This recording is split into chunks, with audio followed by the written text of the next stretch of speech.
Mic పట్టుకుని ఊకదంపుడు ఉపన్యాసాలు ఇస్తా ఉంది. అభివృద్ధి కోవూరు నియోజకవర్గంలో కనబడలేదంట, అవినీతి ఎక్కువైపోయిందంట.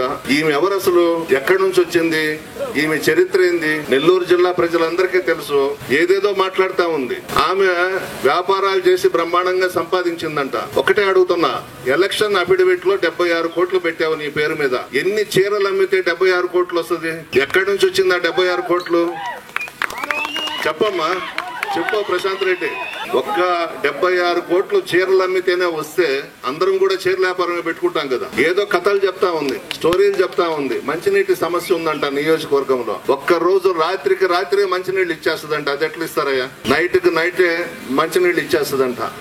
ఏం మాట్లాడుతుందో ఏందో తెలీదు. రాజకీయాలు కొత్త. ఏ రియల్ ఎస్టేట్ వాడైనా ప్రశాంతంగా వ్యాపారం చేయించుకొని ఇచ్చావా? ఏ కన్స్ట్రక్షన్ వాడైనా ప్రశాంతంగా వ్యాపారం చేయించుకొని ఇచ్చావా? ఏ నాయకులనైనా కమిషన్ లేకుండా పనిచేసావా? ఆఖరాకి నీ పక్క నుండే నీ మున్సిపల్ చైర్మన్ భర్త దగ్గర కూడా కమిషన్ తీసుకున్నావు నువ్వు, ఎకరాకు 5 లక్షల లెక్కన. నువ్వు మళ్ళీ అవినీతి గురించి మాట్లాడతావు, నీతి గురించి మాట్లాడతావు, ఇంకొక నాయకుల గురించి మాట్లాడతావు.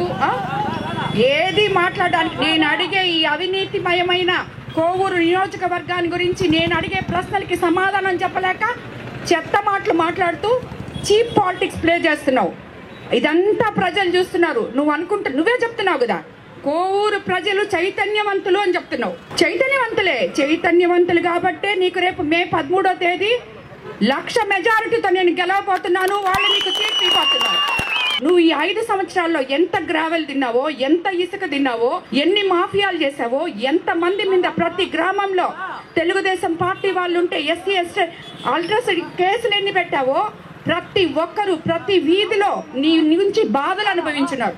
నువ్వు అభివృద్ధి చేయిపోక వాళ్ళని నాశనం చేస్తున్నావు. నీ పక్కనున్న నాయకులు కూడా, ఎంతమంది నీ పక్కనున్న నాయకులు ఎందుకు చేరుతున్నారయ్యా అంటే ఇవే. వాళ్ళు నీకు ఇచ్చే కమిషన్ జాలిపోతే వాళ్ళని బయట పంపించేసావు. కాబట్టి ప్రసన్న కుమార్ రెడ్డి గారు, మీరు మాట్లాడేటప్పుడు ఏడ్చేటప్పుడు ఎందుకు వెళ్ళిపోతున్నారు అని ఏడ్చేటప్పుడు నేను చెప్పింది కొంచెం ఒకసారి ఆలోచించండి తీరిక కూర్చొని.